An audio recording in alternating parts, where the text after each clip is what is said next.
अस्सलामुअलैकुम जी फ्रेंड्स। आज का जो हमारा टॉपिक है वो transition probability for harmonic perturbation. हम लोगों ने एक सीरीज़ को स्टार्ट किया हुआ है, क्वांटम मैकेनिक्स 2 की सीरीज़ है। तो इस सीरीज़ में हम इन टॉपिक्स पर देखते जाएँ, लास्ट वीडियोज़ में बात करते आ रहे हैं। तो आज की जो हमारे पास वीडियो है वो वीडियो नंबर हमारे पास 20 है। इसका डी पार्ट है transition probability for harmonic perturbation. Last 3 हमने चूंकि जो जेटली की बुक है उसको फॉलो कर रहे हैं, तो 10th चैप्टर को स्टार्ट किया हुआ है। उस 10th चैप्टर को हमने 4 पार्ट्स में मुकम्मल करना है इंशाल्लाह। बल्कि अब भी नेक्स्ट भी वीडियोज़ हैं जो हमारे पास होंगी। तो यानी कि जो हमारे पास है, अगर आज के टॉपिक को समझना है उससे पहले आप लोगों को इसका पता होना चाहिए कि TDPT क्या होता है, टाइम डिपेंडेंट परटर्बेशन थ्योरी क्या होती है, ट्रांजिशन प्रोबेबिलिटी क्या होती है। तो उसके बाद हम दो केसेस होते हैं कि transition probability for constant perturbation, transition probability for harmonic perturbation. Okay, यानी कि यहाँ टाइम इंडिपेंडेंट होता है, ये इसमें टाइम डिपेंडेंट होता है। तो इसको समझने के लिए आप लोगों को पहले ट्रांजिशन प्रोबेबिलिटी का पता होना चाहिए। अगर आप लोगों को इसका पता है तो बेहतर है, तो वेरी गुड। तो आज हम जो इसका सेकंड केस होगा कि जिसमें टाइम डिपेंडेंट होता है, टाइम इंडिपेंडेंट नहीं होता, उस पर बात करने की कोशिश करेंगे। तो आने वाली वीडियोस में इन टॉपिक्स पर भी बात करने की कोशिश करेंगे। तो आइए इसको स्टार्ट करते हैं। बिस्मिल्लाहिर्रहमानिर्रहीम। सल्लल्लाहु तआला अला मुहम्मद सल्लल्लाहु अलैहि वसल्लम। तो अब जो बेसिकली है, हम चूँकि जो जेटली की बुक है उसको फॉलो कर रहे हैं ना, तो लास्ट वीडियो में ये देखिए हमने जो transition probability for constant perturbation था उस पर बात कर ली थी। ये इसमें हमने ग्राफ को भी स्टडी किया था, ये देखते हैं। तो अब हम करने लगे फॉर हार्मोनिक परटर्बेशन, जिसमें हमारे पास टाइम जो कि टाइम डिपेंड करता है। यहाँ हमारे पास दो ग्राफ बनते हैं। लास्ट वीडियो में हमारे पास एक ग्राफ था, यहाँ हमारे पास दो ग्राफ बनेंगे। ओके, तो आइए इसको स्टार्ट करते हैं। तो सबसे पहले देखिए हमने इक्वेशन लिखी हुई है कि ये हमारे पास क्या है, ये हमारे पास कैपिटल वी है, ये स्मॉल वी है। क्या है, ये हमारे पास स्मॉल वी है। तो कैपिटल, ये हमारे पास कैपिटल परटर्बेशन है, ये स्मॉल वी है। ओके, यानी कि हमारे पास टाइम डिपेंडेंट ऑपरेटर है। ये भी टाइम डिपेंडेंट ऑपरेटर है, ये भी टाइम डिपेंडेंट ऑपरेटर। इन दोनों में फ़र्क क्या है कि ये डैगर के बगैर है, डैगर की फॉर्म में है। यानी हम जानते हैं जब किसी चीज़ का हम डैगर लेते हैं तो अगर उस क्वांटिटी में टर्म में हम अगर अयोटा होगा तो वो अगर पॉजिटिव में है तो वो नेगेटिव में चला जाएगा, अगर और नेगेटिव में है तो वो पॉजिटिव में चले जाएगा जब हम उसका डैगर लेते हैं। खैर, ये हमारे पास कैपिटल जो वी है क्या शो कर रहा है, परटर्बेशन को शो कर रहा है। अब जो हमारे पास ये v है, इस v की वैल्यू को हम यहाँ पुट करेंगे इस इक्वेशन में। अब ये इक्वेशन कौन सी है, 10.41 इक्वेशन है ये हमारे पास। ओके, ये इक्वेशन यानी कि हमने ड्राइव की हुई है लास्ट वीडियो में। ये देखें, जो हमारे पास ये इक्वेशन है, जब हमने ट्रांजिशन प्रोबेबिलिटी को स्टडी किया तो उसमें हमने इस इक्वेशन को ऑब्टेन किया था। तो इस इक्वेशन में हम जो v की वैल्यू है वो पुट करेंगे। ओके, ये याद रखिएगा, मैं अगेन बता रहा हूँ कि जब हम हार्मोनिक परटर्बेशन को स्टडी करें तो इसका मतलब है हमें टाइम डिपेंडेंस, हमारे पास टाइम पर डिपेंड हो रहा है इधर हमारे पास सिस्टम। ओके, इसलिए इधर हमारे पास टी लिखा हुआ है। अगर हम जो कि अब हमने जो लास्ट वीडियो स्टडी किया है फॉर कांस्टेंट परटर्बेशन, उसमें हम इधर टी नहीं लिखते थे क्योंकि टी का उधर तस्वीर ही नहीं था, वो टाइम इंडिपेंडेंट था। खैर, अब इसकी वैल्यू हम यहाँ पुट करेंगे तो हमारे पास दो टर्म बनेंगी। यानी कि इसकी वैल्यू जब यहाँ पुट करेंगे तो ये प्लस ये होगा, तो वैल्यू यहाँ पुट करी तो ये भी इससे मल्टीपल होगा, ये भी इससे मल्टीपल होगा, यानी कि ये भी इससे मल्टीपल होगा, ये इससे और ये इससे और ये इससे। तो इस इक्वेशन को हम इस इक्वेशन में आसानी से लिख सकते हैं। ये हमारे पास डी टी स्क्वेयर है और ये हमारे पास डी टी है, तो ये स्क्वेयर है। अब इस इक्वेशन को हम इस इक्वेशन में लिख सकते हैं जिस तरह हमने लास्ट वीडियो में किया था। ओके, यानी कि सिर्फ क्या किया है कि इस इक्वेशन को, जो हमारे पास ये इक्वेशन है, इस इक्वेशन को हमने स्प्लिट कर दिया टू पार्ट्स में। अब इस इक्वेशन को अब हमने इस इक्वेशन में लिख लिया हुआ है कि बाई जो हमारे पास है, क्या नाम लेते हैं, इंटीग्रेशन। क्या है ये देखें, जो हमारे पास इंटीग्रेशन है ये वाली, इस इंटीग्रेशन को हम यूज करते हुए इस इक्वेशन से हम इस इक्वेशन में आसानी आ गए हैं। ओके, अब हम इस इक्वेशन से हम नेक्स्ट इक्वेशन में इस तरह आ सकते हैं। ये देखें, ये है क्या, ये क्या किया है, इस इक्वेशन से हम इस इक्वेशन में आ चुके हैं। वो कैसे कि हमने इधर यूज किया हुआ है ट्रिग्नोमेट्रिक आइडेंटिटी को यूज किया हुआ है। ट्रिग्नोमेट्रिक आइडेंटिटी का मतलब यानी कि इधर हमने फार्मूला को यूज किया। वो फार्मूला हमने लास्ट वीडियो में भी यूज किया था। वो फार्मूला हमारे पास क्या है, ये वाला है, iota 1 square is equal to 4 sine square angle over theta over 2 है। ओके, यानी कि मतलब डबल एंगल आइडेंटिटी का जो हमारे पास फार्मूला है ट्रिग्नोमेट्रिक में, उसको हमने यूज़ किया है। तो उसको यूज़ करके हमने इस इक्वेशन में आए हैं। डन हो गया। तो ये हमारे पास फर्स्ट टर्म है, फर्स्ट पार्ट है, ये हमारे पास सेकंड पार्ट है। अब यहाँ देखें कि ये हमारे पास साइन के फॉर्म में आ चुके हैं।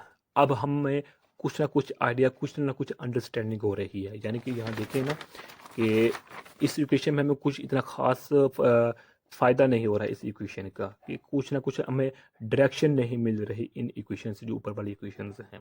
ओके, अब इसको हमने ट्रिग्नोमेट्रिक जो डबल आइडेंटिटी उसको यूज़ करके हमने इसको हमने साइन की फॉर्म में लिख लिया हुआ है।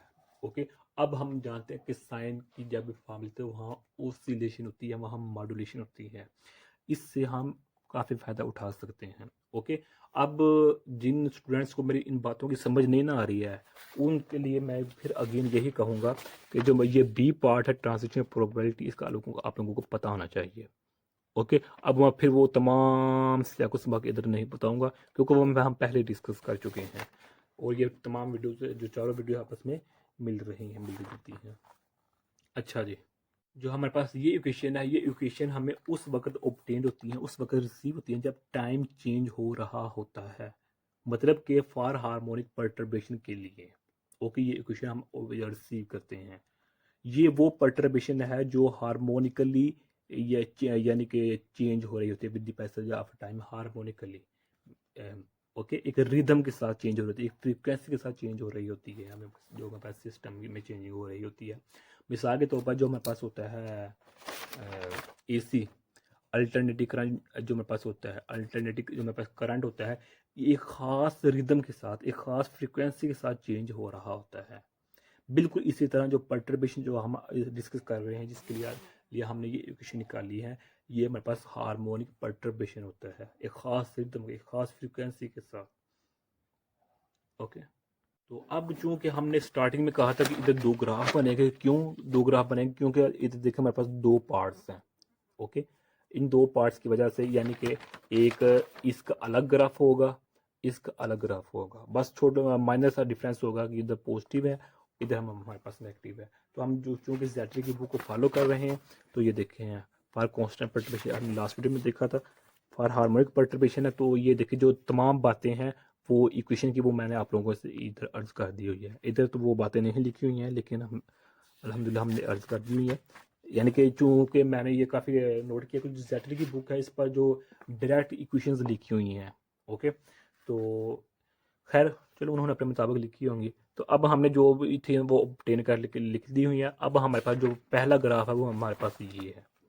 ओके, ये मेरे पास पॉजिटिव के लिए है, और ये मेरे पास नेगेटिव के लिए है। यानी कि जो मेरे पास है इस पार्ट के लिए ये ग्राफ है, और इस पार्ट के लिए मेरे पास ये ग्राफ है।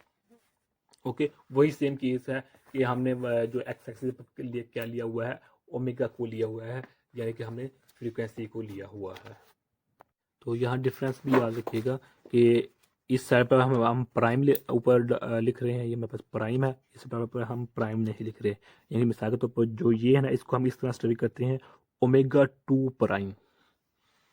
ओके, तो अब जो हमारे पास है ये जो नेगेटिव ओमेगा है ना, अब जो हमारे पास होगी यहाँ पर जो हमारे पास इसकी वैल्यू होगी, वो मैं इधर लिखता हूँ कि जो हमारे पास इस पॉइंट पर जो हमारे पास है क्या है, हमारे पास है नेगेटिव ओमेगा प्लस ए, ये है। और जो हमारे पास है इस पॉइंट पर जो हमारे पास है, मेरे पास omega plus 2 pi over T है। और जो मेरे पास है इस पॉइंट पर जो मेरे पास है वो नेगेटिव ओमेगा प्लस 3 पाई ओवर टी है, बल्कि इधर लिखा होगा,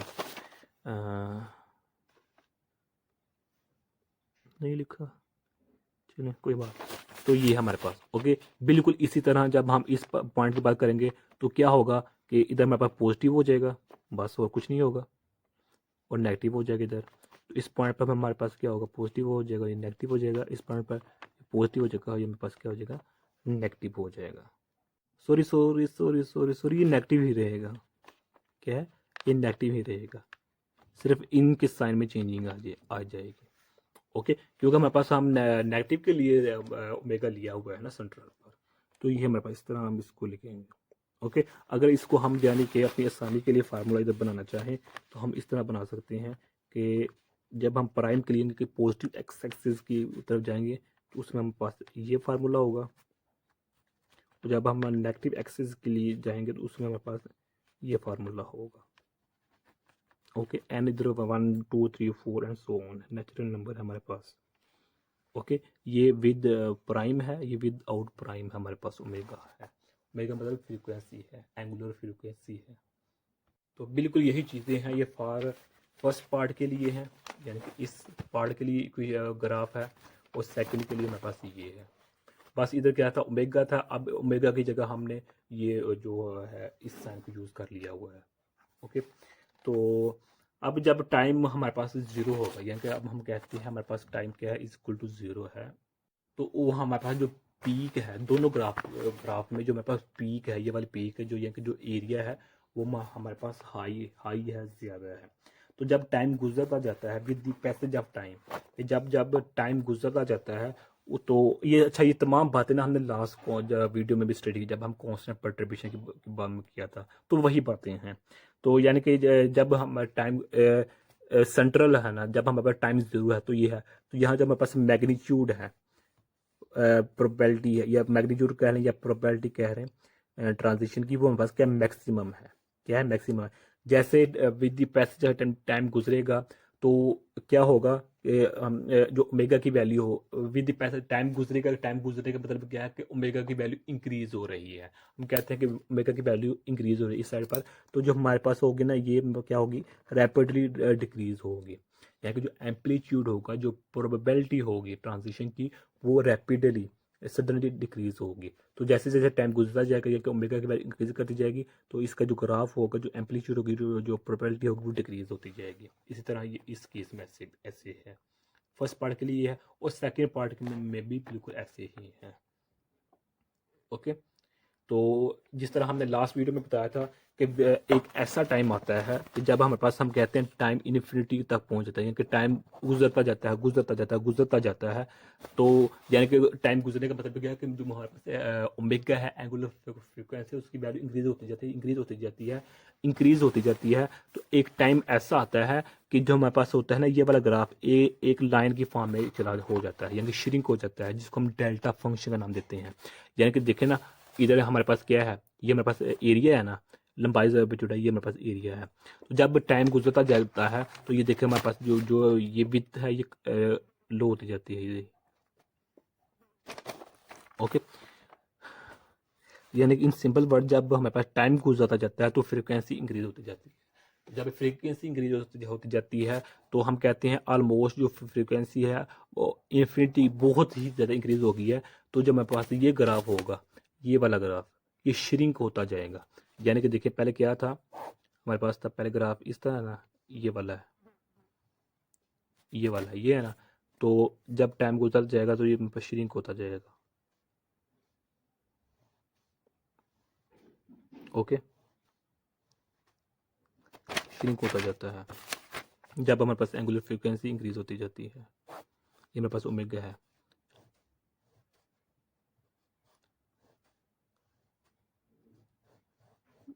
तो एक वक्त ऐसा आता है कि सिर्फ हमारे पास ये एक लाइन आ जाती है जो एक सिंगल पॉइंट पर होती है, इसको कहते हैं हमारे पास ये डेल्टा फंक्शन है, हमारे पास क्या है, ये डेल्टा फंक्शन है। ओके, तो यही बात है, ये यानी कि वही बातें हैं, बस अल्फाज की चेंजिंग है। कि ये देखें ना कि हम जैसे जैसे जो हमारे पास ओमेगा है, अगर उसको हम रिड्यूस करते जाएंगे तो जो हमारे पास होगी ये वाला पार्ट, ये इंक्रीज करता जाएगा। या फिर इसको हम इस तरह कह सकते हैं, जैसे जैसे ये रिड्यूस होता जाएगा तो ये पार्ट क्या होता है, इंक्रीज करता जाएगा। यानी कि यही देखें ना, ऐसे ही हो रहा है ना। ये देखें कि जैसे जैसे यहाँ क्या है, ओमेगा की वैल्यू बहुत ही कम है, जीरो है, उस वक्त जो हमारे पास क्या है, जो ये है ये वैल्यू बहुत ज़्यादा है। ओके, जैसे जैसे जो ओमेगा की वैल्यू इंक्रीज करती जाएगी, इसकी वैल्यू डिक्रीज होती जाएगी। ओके, यानी कहने का मतलब क्या है, ये देखें। अच्छा, ये है, ये किसके लिए है जी, ये फॉर पॉजिटिव एक्स साइड के लिए है, ये फॉर नेगेटिव के लिए है। यानी कि ये देखें, ये ना हमारे पास, हम कहते हैं ये हमारे पास ये है पॉजिटिव एक्स एक्सिस की तरफ हम देख रहे हैं। तो जैसे जैसे इसकी वैल्यू क्या होगी, इंक्रीज होती जाएगी ना, तो इसकी वैल्यू क्या होती जाए, इंक्रीज होती जाए, तो इसकी वैल्यू क्या होगी, डिक्रीज होकर होती जाएगी। या फिर हम ये कह सकते हैं जैसे जैसे इसकी वैल्यू इंक्रीज होती जाएगी, इसकी वैल्यू डिक्रीज होती जाएगी। ओके, यही देखें ना, यही हो रहा है ना कि जैसे जैसे इसकी वैल्यू जब इस साइड पर आती जा रहा है, ओमेगा आता जा रहा है, तो फ्रीक्वेंसी, तो इसकी वैल्यू इंक्रीज होती जा रही है। तो ये वैल्यू इंक्रीज होने का मतलब क्या है कि जो हमारे पास जो है एरिया है वो रिड्यूस होता जा रहा है। अच्छा जी, ये मेरे पास जीरो है। अच्छा जी, अब ये मेरे पास से चले, इसको रहने दें, इस अगर इस तरह समझना, इस तरह समझना, या इस तरह समझना, उस तरह समझ लें, तो बात एक ही है, मंजिल एक ही है। खैर यही बातें हैं। तो सिर्फ जो मेरे पास सेकंड ग्राफ है, सेकंड ग्राफ में हमने ओमेगा की जगह इस नोटेशन को यूज़ किया हुआ है, इस नोटेशन को यूज़ किया हुआ है। ओके, तो पहले ग्राफ में हमारे पास क्या है कि जो हमारे पास है ये इसकी इक्वल है, जो सेकंड ग्राफ है वो इसकी इक्वल है। बस यही फ़र्क है और कोई फ़र्क नहीं, बात इसमें नहीं है। ओके, तो अच्छा, जो मेरे पास है ना ये वाला जो हम डिस्कस कर रहे हैं कि जो हमारे पास ये है आई नेगेटिव ओमेगा, ये क्या है, एंगल है, और ये भी हमारे पास क्या है, एंगल है। ये एंगल है हमारे पास, पता है वो कुछ चीज़ ना समझे। और ये हमारे पास एंगल स्मॉल एंगल है, ये भी याद रखिएगा। क्योंकि अब हम चूँकि साइन के पार्ट्स लिखे हैं ना, ये देखिए हमने साइन के फॉर्म लिखा हुआ है, ये साइन है। ओके, तो वैसे भी इधर हमारे पास जो है एंगल स्मॉल होना चाहिए, लेकिन बल्कि है ही स्मॉल है। तो हम जानते हैं कि जो हमारे पास जब एंगल वेरी स्मॉल होता है, तो जब हमारे पास ये साइन थीटा, इसको हम इस फॉर्म में लिख सकते हैं, थीटा के फॉर्म में लिख सकते हैं। खैर ये बातें हम पहले इजीली जानते हैं। तो अब क्या है कि जो हमारे पास ये इक्वेशन आई है ना, जो मेरे पास ये इक्वेशन है, जो ये इक्वेशन 10.53 है दैट की बुक पर, जो हमने ये लिखी हुई है, ये देखें 10.53 है। अब इस इक्वेशन को अब हम क्या करते हैं कि इस इक्वेशन में लिख सकते हैं, इस इक्वेशन में। ओके, यानी कि क्या किया है कि इक्वेशन जो हमारे पास है क्या नाम लेते हैं, अल्लाह भला करे आप लोगों का, ट्रांजिशन प्रोबेबिलिटी की जो फॉर हार्मोनिक कांस्टेंट है हमारे, यानी कि जो हमारा बेसिक वर्क था, जो टॉपिक था, वो यह ख़त्म हो गया है। ये हमने इक्वेशन को फाइंड कर लिया हुआ है, transition probability for harmonic perturbation, जिसमें टाइम चेंजिंग हो रहा होता है। तो अब इस इक्वेशन को अब हम डेल्टा फंक्शन में चेंज करना चाहते हैं। डेल्टा फंक्शन में चेंज करने का मतलब क्या है कि इसको हम ट्रांजिशन रेट में लिखना चाहते हैं, तो हम इसको हम इस तरह लिखेंगे, इस तरह लिखेंगे। ओके, जिस तरह हमने लास्ट वीडियो में ये यहाँ देखिए, देखिए मेरे पास जो साइन है ये किसका है, ट्रांजिशन रेट का है। ट्रांजिशन रेट का मतलब क्या है कि जो परटर्बेशन आई है, प्रोबेबिलिटी आई हार्मोनिक, उसको टी पर डिवाइड कर दे। यानी कि इसको जो मेरे पास ये है, इसको टी पर डिवाइड कर दे। इसको टी पर डिवाइड करने का मतलब क्या है, जो मेरे पास ये इक्वेशन है इसको टी पर डिवाइड कर दे। ओके, तो जो हमारे पास होगी वो हम ये ऑब्टेन कर पाएंगे। बल्कि ये लिखा हुआ है, ये देखें ना, जिस तरह हमने फार कांस्टेंट परटर्बेशन के लिए किया, तो बिल्कुल वही सेम केस है। हम इधर करेंगे तो हम इस इक्वेशन को हम ऑब्टेन कर लेंगे। ओके, अब इसमें देखें तमाम चीज़ें सिमिलर हैं, ये तमाम जो चीज़ें हैं ये सिमिलर हैं, बस फ़र्क क्या है इसमें है, जो मेरे पास ये वाला ये है और ये है। अब इसको हम जीरो के इक्वल रखते हैं, इसको भी जीरो के इक्वल रखते हैं और इसको भी जीरो के इक्वल रखते हैं। जब इसको जीरो के इक्वल रखते हैं तो हम ये इक्वेशन को ऑब्टेन करते हैं, इस इक्वेशन को। और जब इसको जीरो के इक्वल रखते हैं हम इस इक्वेशन को ऑब्टेन करते हैं। यानी कि ये देखें लिखा भी हुआ है, ये देखें।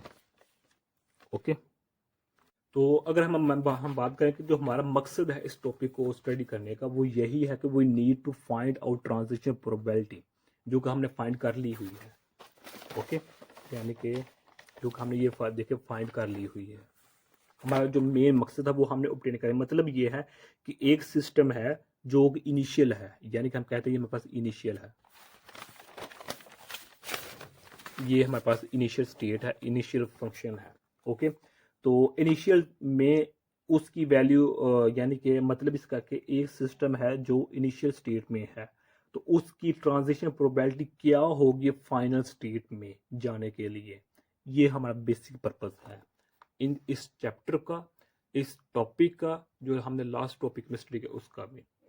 ओके, कि आया वो सिस्टम जो जा भी सकता है या नहीं, उसकी ट्रांजिशन की प्रोबेबिलिटी क्या है, कैसे निकाली जा सकती है।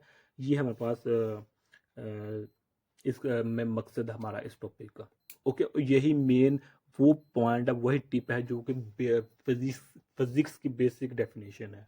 यानी कि फिजिक्स ये कहती है ना कि लाइट और जो लाइट है और जो मैटर है, यानी कि जो हमारे पास लाइट प्लस मैटर, इनके दरम्यान जो इंटरेक्शन होती है वो फिजिक्स की डेफिनेशन होती है। तो अगर हम फिजिक्स की रियली तौर पर देखना चाहते हैं, वो हमारे पास ये टॉपिक्स हैं। ओके, जो अब हम स्टडी कर रहे हैं। इसलिए अगर आप लोगों को अभी भी मेरी बातों की समझ नहीं आ रही, तो मैं फिर ये अगेन कहूँगा कि आप लोगों को इसका पता होना चाहिए इन दो टॉपिक्स का। ओके, कि आया जो हम फोटोन दे रहे हैं, लाइट दे रहे हैं, एनर्जी दे रहे हैं, उससे हमारा एटम एक्साइट भी हुआ भी है या नहीं, या फिर जो हमारे एटम में जो इलेक्ट्रॉन हुआ है वो लोअर एनर्जी से लोअर स्टेट से हायर एनर्जी में हायर स्टेट में गया भी है या नहीं, या आया वो इलेक्ट्रॉनिक एक्साइट भी हुआ है या नहीं। ये हमारा इधर मेन मकसद है, तो वो हम स्टडी कर रहे हैं। ओके, अब हम सेकंड केस में फॉर हार्मोनिक परटर्बेशन, जिसमें हमारे टाइम के लिहाज से चेंजिंग हो रही हैं। तो अब खैर जो हमारे पास लास्ट पे दो स्टेप रह गए उसको हम डिस्कस करते हैं। यानी कि हमारे पास दो स्टेप्स रह चुके हैं, एक ये स्टेप है, एक हमारे पास ये स्टेप है। ओके, बल्कि ये देखिए बुक पर भी मेंशन है। ओके, ये देखिए बुक पर लिखा हुआ है। ये हमारे पास स्पॉन्टेनियस एमिशन है, ये हमारे पास अब्जॉर्प्शन है फोटोन की। अच्छा, यहाँ देखें, चलिए इधर इधर भी हम डिस्कस कर लेते हैं इसी को। पहले हम देखते हैं stimulation emission of a photon of energy. यानी कि हमारे पास ये एनर्जी है ना, फोटोन है, ये पैकेट ऑफ एनर्जी है। तो अब ऊपर क्या है, इनिशियल स्टेट है, नीचे क्या है, फाइनल है। कि हमने क्या किया है कि इनिशियल में से हमने फाइनल को निकाला है। इसका मतलब ये हुआ कि जो हमारे पास इनिशियल स्टेट है वो ऑलरेडी एक्साइटेड स्टेट में है। यानी कि इसको हम इस तरह समझ सकते हैं, जो हमारे पास ये है कि अब यहाँ ऊपर हमारे पास आई है और नीचे हमारे पास एफ है। मतलब ये हुआ कि जब हम ई आई में से जब इस फोटोन को पैकेट ऑफ एनर्जी को सब्सट्रैक्ट कर देंगे, तो हम ई एफ जो हमारे पास जो होगा वो हम ऑब्टेन कर लेंगे। यानी कि जब इस इनिशियल में से इसको सब्सट्रैक्ट कर देंगे तो हम इसको ऑब्टेन कर लेंगे। तो लिहाजा हमें ये पता लग गया कि जो हमारे पास फाइनल स्टेट है, जो फाइनल सिस्टम है, वो लोअर देन इनिशियल है, कि वो इनिशियल से लोअर देन है। इसलिए देखे ना, इनिशियल में से निकाला पैकेट ऑफ फोटोन को, तो हमें ये ऑब्टेन हुआ है। यानी कि इस इक्वेशन को मैं इस तरह लिख सकता हूँ, E F is equal to, ये है हमारे पास। ओके, तो लिहाजा जब हम इनिशियल में से पैकेट ऑफ फोटोन को, पैकेट ऑफ एनर्जी को निकालेंगे तो हम फाइनल में चले जाएंगे। ओके, तो अब इसमें क्या हुआ कि it means that system transmitted होने के बाद, क्या है कि सिस्टम ट्रांसमिटेड होने के बाद लोअर एनर्जी वाले स्टेट में, जो कि ये है लोअर एनर्जी वाले स्टेट में चला गया है। इसका मतलब initial state is already excited state में है। This is called stimulated emission. तो बिल्कुल इसके अगर हम बरअक्स देखेंगे तो हमारे पास ये होगा। क्या होगा, अगर इसका हम बरअक्स देखेंगे तो हमारे पास यही होगा। उसको हम स्पॉन्टेनियस अब्जॉर्प्शन का नाम देंगे। कि यहाँ देखिए, अब नीचे क्या है, ये है, और ऊपर क्या है हमारे पास, फाइनल है। तो इसका मतलब क्या हुआ कि अब हम इनिशियल में फोटोन को, पैकेट ऑफ एनर्जी को ऐड कर रहे हैं, तब हमारे पास ये ऑब्टेन्ड होगा। ये हमारे पास स्पॉन्टेनियस अब्जॉर्प्शन होगा। तो इन दो इक्वेशन को हमने ये लिखा हुआ है, ये हमारे पास। ओके, डन हो गया। पॉजिटिव कब आती है, जब हमारे पास ये होगा, और जो नेगेटिव है ऊपर वाले कब आती है, जब हमारे पास ये होगा। इसकी डिटेल मैंने अभी आप लोगों से अर्ज कर दी हुई है। अगर हम इन दोनों इक्वेशंस को देखें तो गौर करें तो इन दोनों इक्वेशंस में ओनली डैगर का फर्क है। यानी कि डैगर ओके, इसका मतलब ये हुआ कि अगर आप इक्वेशन का सिंपल डैगर ले लें, ओनली डैगर का साइन आ जाएगा, तो हमारे पास जो अयोटा होगा वो नेगेटिव अयोटा में चला जाएगा, अगर नेगेटिव अयोटा है तो वो पॉजिटिव अयोटा में चला जाएगा। इसका मतलब क्या होगा कि जो हमारे पास इक्वेशन होगी वो स्विच कर जाएगी, आपस में जो होगी वो स्विच कर जाएगी। Okay, this is called balancing and this balancing is called detailed balancing, ये लिखा हुआ है, ये देखिए। Okay, this is called balancing and this is also called detailed balancing. यहाँ तक तो देखें, जो सॉरी सॉरी अल्लाह का सॉरी, जो हमारे पास था ना, इन दोनों इक्वेशंस को देखें। इन दोनों इक्वेशंस को अगर हम गौर से देखें तो हमें सिर्फ डैगर का फर्क नजर आ रहा है। ओके, तो यहाँ देखें हमारे पास क्या है, ये हमारे पास डैगर है, ये हमारे पास डैगर नहीं है। तो हम जानते हैं, ये हम पहले ही जानते हैं, अगर हम सपोज करते हैं ये हमारे पास, हम कहते हैं हमारे पास कैट है। अगर इसको हम चले इसको हम सिंपल, ये हमारे पास एक फंक्शन है। ओके, अगर इस फंक्शन का मैं डैगर ले लूं तो हमारे पास क्या होगा, ये इसमें चला जाएगा। ओके, पॉजिटिव नेगेटिव में चलेगा। अगर इस डैगर का फिर मैं डैगर ले लूं तो ये फिर ये नेगेटिव में है, नेगेटिव अयोटा है, तो ये पॉजिटिव अयोटा चला जाएगा और डैगर डैगर कैंसिल हो जाएगा। ये प्रॉपर्टीज है क्वांटम मैकेनिक्स 1 में हमने सेकंड चैप्टर में स्टडी की हुई है।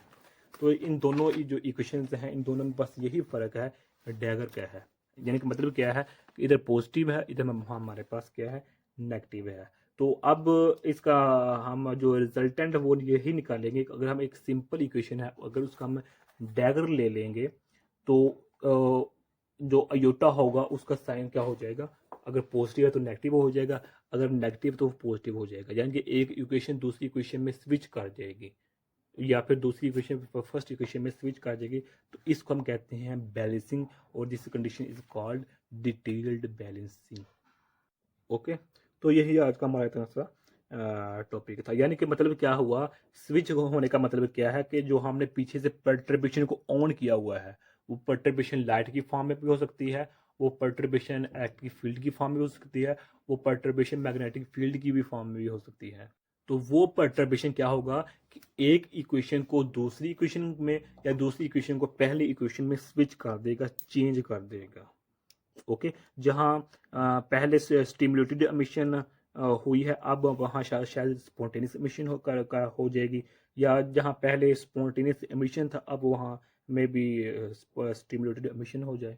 जहाँ कि देखें ना, ये है ना, पर्टर्बेशन अब ऑन है, हम पर्टर्बेशन जाते हैं ना, बैरोनी में दाखिलत होती है, एक्सटर्नल एजेंट्स होते हैं, जिस तरह आज का मशहूर है पाकिस्तान में कि बैरोनी में दाखिलत हुई है, मुझे निकाला गया है, अल्लाह बेहतर जाने ये सही है या नहीं। तो क्या है, एक्सटर्नल एजेंट्स बैरोनी में दाखिलत है, जो पर्टर्बेशन है वो हमने ऑन की हुई है। तो अब वो पर्टर्बेशन क्या करेगी, मे बी इसको इसमें, या फिर इन अदर वर्ड्स इसको इसमें चेंज कर दे, स्विच कर दे। तो यही आज का हमारा टॉपिक था। अब यहाँ एक दो पॉइंट है, वो ये लिखा हुआ है, यहाँ देखें कि कंक्लूजन में ये बताया गया है कि हार्मोनिक पर्टर्बेशन क्या करेगी, या तो सिस्टम जो होगा एच कट ओमेगा के इक्वल सिस्टम एनर्जी लेगा, या फिर इसके इक्वल देगा। जी, सिस्टम या क्या करेगा, ये देखना इन इक्वेशन से, इन दोनों इक्वेशन से, इन दो डायग्राम से, या इन दोनों इक्वेशन से हमें यही हम ऑब्टेन कर रहे हैं ना, हमें यही सबक मिल रहा है। वो सबक क्या मिल रहा है, या तो सिस्टम एच कट ओमेगा जो कोई पैकेट ऑफ एनर्जी, ये या तो ये लेगा, या फिर क्या करेगा, ये देगा इस सिस्टम को, या इतनी एनर्जी निकलेगी सिस्टम में से, या इतनी एनर्जी सिस्टम में ऑब्जॉर्ब होगी। तो यही खासियत है फॉर हार्मोनिक पर्टर्बेशन के लिए। ओके, ये चीज़ जो हमने लास्ट वीडियो में स्टडी की है, कांस्टेंट पर्टर्बेशन जो हमारे पास ये उसमें नहीं होती। ओके, ना ही ये इंटर होती है, ना ही ये बाहर निकलती है, ना ऐड होती है, ना ही सब्सट्रैक्ट होती है, क्योंकि वहाँ वो टाइम इंडिपेंडेंट है। बट मगर यहाँ हार्मोनिक पर्टर्बेशन में you can do both, it can either receive energy from the system, या फिर रिसीव कर सकते हैं, या फिर हम दे सकते हैं। यानी कि अगर हम ये कहें, इन सिंपल वर्ड में ये कह सकते हैं कि in harmonic perturbation you can both, यानी कि it can either receive energy from the system to de excite the system, और ये हो सकता है do excite the system by giving energy to the system, कि सिस्टम को हम एनर्जी देकर एक्साइट कर सकते हैं और सिस्टम में से एनर्जी लेकर हम उसको डी एक्साइट कर सकते हैं। तो यही हमारे पास आज का इतना सा टॉपिक था। जज़ाकल्लाह खैर, आई होप इसको समझ आई होगी। तो मैं यही कहूँगा, थोड़ा सा डिफ़िकल्ट है लेकिन डिफ़िकल्ट के साथ साथ ये मज़ेदार टॉपिक्स हैं, क्योंकि इन टॉपिक्स में, इन चारों टॉपिक्स में हमें जो फिजिक्स की जो रियल है ना, कहते नहीं हमें जब खाना खाते हैं तो यार मज़ा आ गया, खाना खाने का मज़ा आ गया, हालांकि खाने दूसरे भी होते हैं उनको भी खाते हैं, लेकिन जब हमें बहुत अच्छा लजीज मज़ेदार लगता है तो हम कहते हैं यार मज़ा आ गया, क्या बात है। तो वाकई अगर इस फिजिक्स को हम सुनना चाहते हैं तो ये जो चैप्टर है, जेटली की बुक जो 10th चैप्टर को हमने स्टडी किया हुआ है, ये प्रोबेबिलिटी वाला, ये तो फिजिक्स की बेस है। हालांकि फिजिक्स हम क्वांटम को स्टडी कर रहे हैं, क्वांटम मैकेनिक्स को, क्वांटम फिजिक्स को हम स्टडी कर रहे हैं क्वांटम लेवल पर, लेकिन जो क्वांटम की बेस है वो इसी पर बनी हुई है कि लाइट और मैटर के दरमियान, कि एनर्जी और किसी पार्टिकल के दरमियान क्या इंटरेक्शन होती है, यही फिजिक्स होती है ना हमारे पास। तो आया वो एटम एक्साइड हुआ है या नहीं, आया वो एटम में इलेक्ट्रॉन एक्साइड हुआ भी है नहीं, या एक्साइड हो गया है तो वो एक स्टेट से दूसरे स्टेट में गया भी है या नहीं, तो ये मेरे पास ये फिजिक्स होती है। तो आइए, ये मैं होप आप लोगों की इस बात की समझ होगी। तो नेक्स्ट वीडियो में हम जो इस 10th चैप्टर का जो लास्ट टॉपिक रह जाएगा, अप्रोक्सीमेशन, एडियाबेटिक अप्रोक्सीमेशन क्या होती है, सिग्नल अप्रोक्सीमेशन क्या होती है, उस पर बात करने की कोशिश करेंगे। तो नेक्स्ट वीडियो में आने वाली इन टॉपिक्स पर बात करने की कोशिश करेंगे। तब तक के लिए अल्लाह हाफिज़।